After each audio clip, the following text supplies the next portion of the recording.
take a look at John Dorsey. He had highlights with the Chiefs, and of course he's going to take a lot of credit, as well he should, for what happened.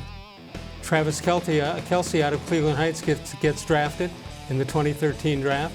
Signed Mitchell-Schwartz from the Browns. That was in 2016.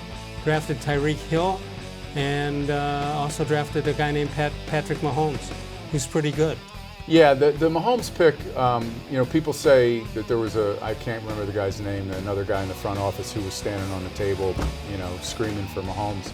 But still, you have to, it's a front office choice, and he was there. It's, whether Andy Reid wanted it and they went along with it, or this guy did, it's still partly on his resume.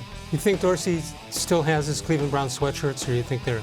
Yeah, I don't think there's a lot of call for those. Demand for those. A game-worn uniform? I don't think he's selling those on eBay for much money. All right, so here's what he did in Cleveland. Trades for Jarvis-Landry, drafts Baker-Mayfield, Nick-Chubb gets drafted, and traded for Odell-Beckham. On paper, that's pretty impressive. Yeah, and my argument would be, so he not just missed, but he blew the Kitchens call.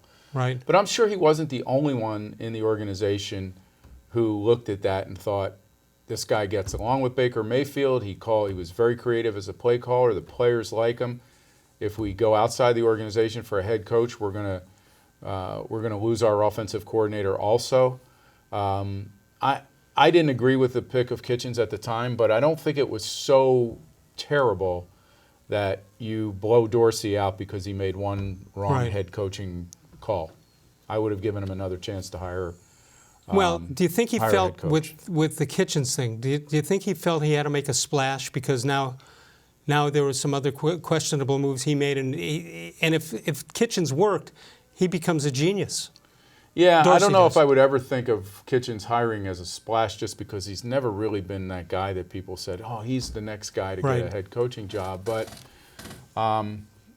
hey, listen, I just think that it was the first time he hired a head coach, and I think he let the way the 2018 season ended unduly influence his decision. I don't think that means that he didn't have another good list of guys that he would hire. I think the organization realized, though, that he and Highsmith and to a lesser extent Wolf didn't buy into their analytics approach. So that had to go.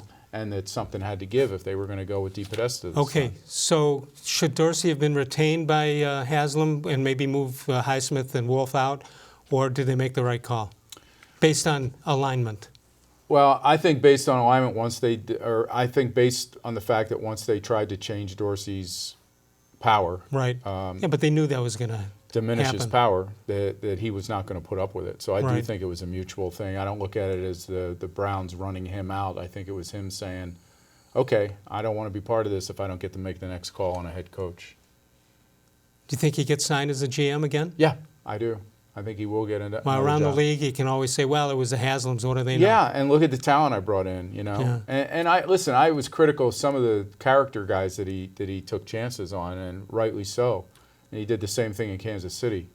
So that part of it, I think, has to change for him. He can't just throw all this talent together and hope that the next head coach is going to be able to figure it out and that these guys are going to be on the straight and narrow.